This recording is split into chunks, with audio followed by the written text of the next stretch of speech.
Bonjour YouTube, j'espère que vous allez bien. On se retrouve pour une toute nouvelle vidéo tuto Shiny Hunting et ça c'est exceptionnel. Du coup, après vous avoir présenté la méthode des ordres, aujourd'hui je vais vous présenter une toute nouvelle méthode, la méthode de la pêche à la chaîne, disponible en 6ème génération sur Pokémon X, Pokémon Y, Pokémon Ruby Omega et Pokémon Saphir Alpha. Très clairement, je fais toujours ça, oui. Pokémon de Ah mais le l'exploration. petit vieux il le cherche là le numéro. Eh ben ça y est, il est là. Non. Pou Écrapin shiny, pou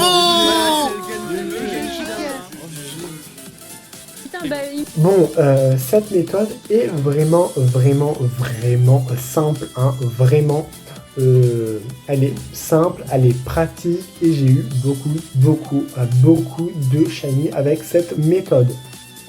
Bon, plus sérieusement, je n'ai pas eu que des Barbantua shiny, c'est surtout que j'en ai eu pas mal au cours de cette méthode. Mais bon, voici quelques vrais exemples de Pokémon shiny que j'ai eu avec cette méthode, autre que des Barbantua du coup. Et du coup, ben cette méthode, je vais vous l'expliquer comment elle fonctionne. Ben oui, vous êtes là pour ça, je pense. Et ben du coup, pour avoir un shiny, il vous suffit de faire une chaîne de 20 Pokémon à la pêche, sans bien évidemment la briser. Et du coup, après avoir utilisé 20 fois la canne à pêche, voilà, vous avez votre shiny, voilà, vous êtes content, votre Pokémon shiny, votre petit Love Disc ou votre petit Magikarp shiny, vous êtes heureux. Oui, elle est vraiment très simple cette méthode, c'est pour ça qu'on va directement passer au taux de shiny. Alors, pour avoir le taux maximum, il vous faut faire une chaîne de 20 Pokémon. Qui est du coup le taux maximum sur Pokémon X, Pokémon Y, Pokémon Ruby Omega et Pokémon Saphir Alpha. Si vous faites une chaîne de 20 Pokémon, vous avez une chance sur 100 sans Charme Chroma d'avoir votre Pokémon Shiny et avec Charme Chroma, une chance sur 96. Oui, les taux sont complètement broken, je ne vous le fais pas dire. Du coup, en vrai, avec cette méthode, au bout d'une vingtaine de minutes, vous êtes quasiment sûr d'avoir votre shiny. Hein. Vraiment, cette méthode, elle est très rapide. Voilà, profitez. Profitez vraiment un maximum de cette méthode. Maintenant, je vais vous expliquer ce qui brise ou non la chaîne.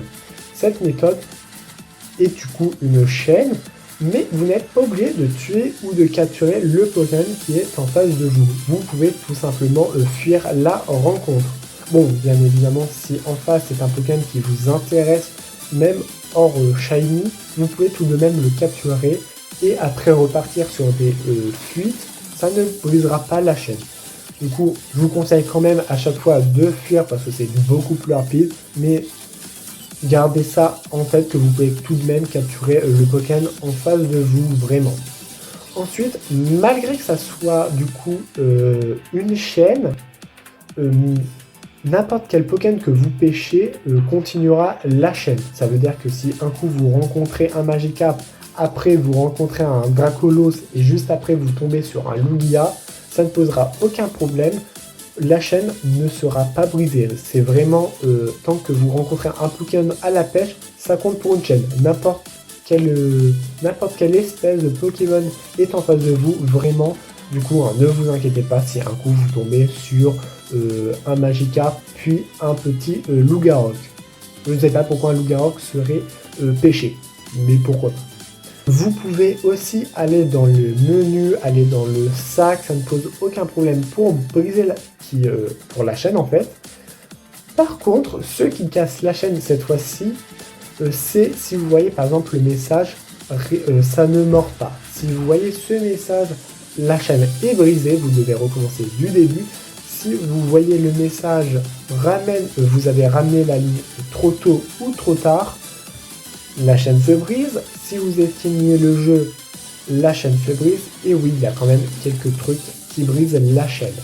Bon, attention, il y a quelque chose que je ne sais pas du tout si ça influe sur la chaîne, c'est le fait de rencontrer un Pokémon sauvage. Du coup, dans le doute, évitez de rencontrer un Pokémon sauvage à la pêche.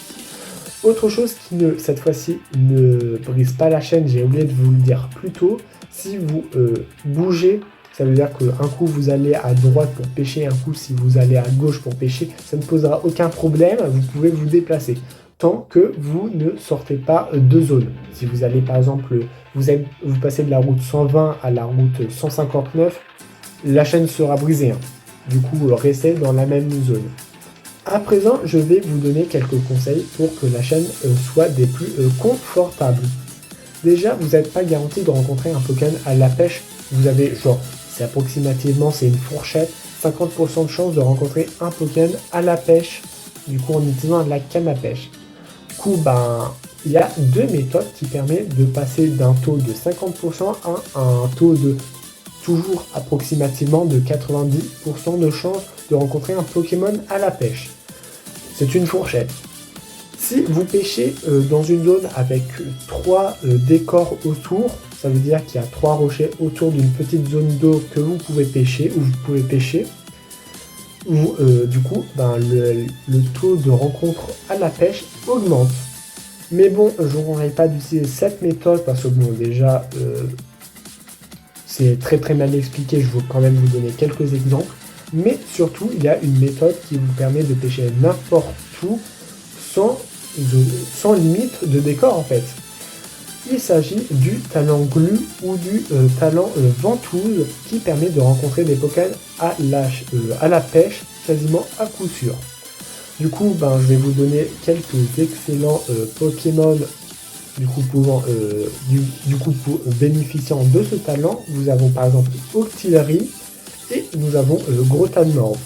Ce sont deux bons Pokémon faciles à trouver et surtout c'est pratique en fait de les utiliser. Voilà. Du coup, privilégiez vraiment ces talents parce que là vous pouvez pêcher n'importe où et ça c'est exceptionnel. Ensuite, en 6ème génération, vous pouvez être en favori 4 objets.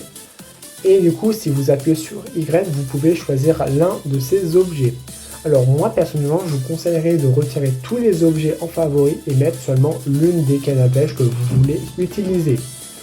Si vous voulez pêcher un Magikarp, et du coup vous avez besoin d'une canne à pêche basique, mettez-la en favori, retirez la bicyclette, retirez l'afflutéon, retirez le Pokéradar et mettez tout simplement la canne à pêche et vous avez juste à spammer le bouton Y à chaque fois et ça c'est beaucoup plus pratique. Ensuite, pensez à récupérer toutes les cannes à pêche, c'est beaucoup plus pratique si vous voulez avoir tous les shiny parce que oui, tous les Pokémon ne spawnent pas avec la même canne à pêche. Faites attention du coup à votre Pokémon que vous voulez. Et dernier petit conseil, mais ça c'est qu'une impression que j'ai personnellement et je n'ai vu personne en parler. J'ai l'impression que tous les Pokémon ne bénéficient pas de la même rapidité pour appuyer sur le bouton A. Admettons que vous voulez charper d'eau shiny, et sa famille a besoin d'appuyer sur A très rapidement, contrairement à Magikarp.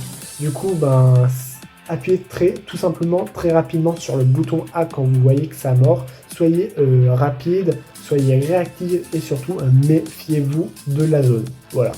Et ça c'est que personnel, après peut-être que c'est moi qui suis fou. Peut-être. Et c'est tout pour les conseils. Bon, du coup, maintenant, parlons avantages, parlons inconvénients. Mis à part le taux qui est complètement broken de 1 chance sur 100 pour seulement 20 malheureux Pokémon, la méthode est vraiment basique. Il te suffit simplement d'avoir une canne à pêche, d'avoir Surf, d'avoir le talent glue, et voilà, vous avez votre shiny. Cette méthode permet de remplir facilement votre Livinex de type eau, surtout en 6ème génération du coup. Les Pokémon de la 6ème génération à la 1G. Oui. Du coup, c'est très pratique. Du coup, bon, il n'y a pas énormément d'avantages avec cette méthode. Je pourrais dire peut-être qu'elle est très accessible en vrai avec tout le monde, vu qu'elle est simple à mettre en place. Mais bon, du coup, il y a plus d'inconvénients. Du coup, déjà, la liste qui est plutôt misérable de Pokémon. Vraiment, si vous voulez pas de Pokémon de type shiny, la méthode, elle est pourrave pour vous. Mais je trouve qu'elle se complète plutôt bien avec la méthode des hordes. Parce que en horde, vous ne pouvez pas faire des rencontres sur l'eau. Et du coup, vous ne pouvez pas pêcher des Pokémon dans les autres herbes. Ce qui serait totalement stupide si vous pouvez le faire. Mais bon, aussi, il y a genre certains Pokémon qui ont genre 80% de chances d'apparaître à la canne à pêche.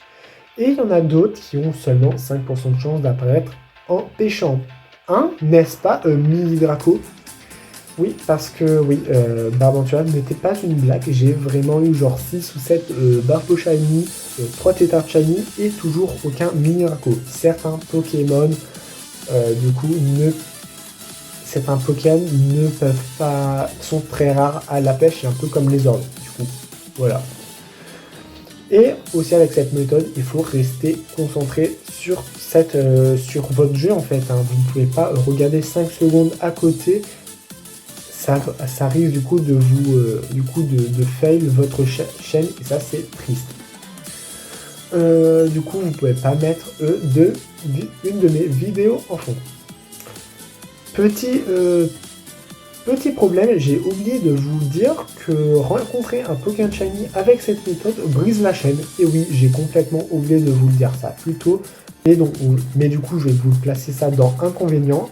Si vous rencontrez un Pokémon Shiny, du coup, la chaîne se brise et du coup, vous ne pouvez pas faire une chaîne à l'infini comme par exemple le Pokéradar. Du coup, bon. C'est pas si grave que ça, mais c'est un peu chiant, du coup c'est genre 20 minutes pour un shiny, alors que dans les autres méthodes, vous passez genre 2 heures pour avoir une centaine de shiny. J'exagère un peu quand même. Bon c'est déjà la fin de cette vidéo, oui. La méthode était plutôt courte à expliquer, du coup je n'ai rien d'autre à dire dessus. J'espère que cette vidéo vous a plu, j'espère que vous avez découvert une toute nouvelle méthode de chasse. Ou si vous ne l'avez pas rencontré, n'hésitez pas à me dire en commentaire quel shiny vous avez eu avec cette méthode. Je dirai ça avec impatience. Hein. Donnez-moi un maximum de shiny en commentaire, je veux voir ça très rapidement. Et du coup, abonnez-vous, partagez, commentez, likez, ça m'aiderait énormément. Et en attendant une prochaine vidéo, je vous dis bye.